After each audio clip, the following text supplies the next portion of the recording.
తిరుమలలో గంగా హారతి కార్యక్రమం ఘనంగా జరిగింది. పాప వినాశనం జలాశయం దగ్గర టీటీడీ చైర్మన్ బీఆర్ నాయుడు గంగమ్మకు పసుపు, కుంకుమ, పూలు, పండ్లు నివేదించి ప్రత్యేక పూజలు నిర్వహించారు. టీటీడీ ఆధ్వర్యంలోని జలాశయాలు నిండు కుండలా మారడం శుభపరిణామమన్నారు. 4 జలాశయాలు పూర్తిగా నిండాయని, మరో 2 జలాశయాలకు వరద నీరు చేరుతుందని పేర్కొన్నారు. టీటీడీ చరిత్రలో తొలిసారిగా భారీ విరాళాలు వచ్చాయని, గత 11 నెలల్లో 918 కోట్ల విరాళాలు రావటం ఒక చరిత్రగా బీఆర్ నాయుడు అభివర్ణించారు. శుభ పరిణామం.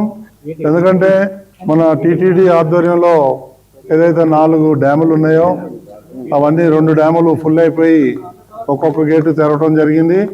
అదేవిధంగా ఇంకొక 2 డ్యాముల్లో 95% కూడా మొత్తం నిండు కుండల్లాగా తయారైనాయి.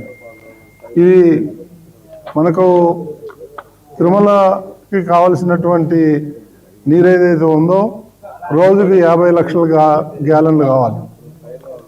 50 లక్షల గ్యాలన్లో 25 లక్షల గ్యాలన్లు మనకి కళ్యాణి డ్యామ్ నుంచి వస్తే, మిగిలిన 25 లక్షల డ్యాములు వాటర్ ఈ 4 డ్యాముల నుంచి వస్తుంది.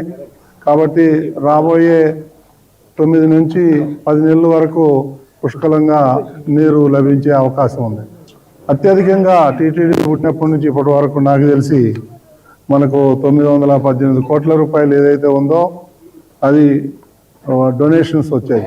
అదేవిధంగా ఇప్పుడు చూసినట్లయితే నిండు కుండలాగా ప్రాజెక్టులన్నీ కూడా నిండుకున్నాయి.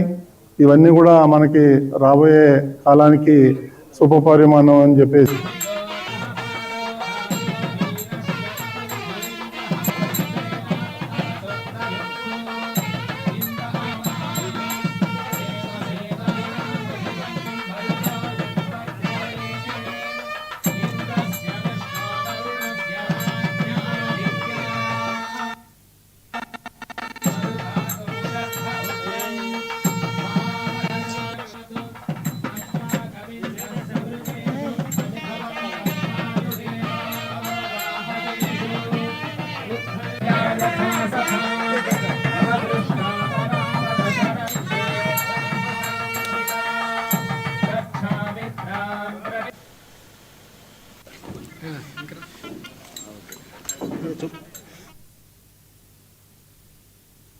తిరుమల శ్రీవారిని పలువురు ప్రముఖులు దర్శించారు.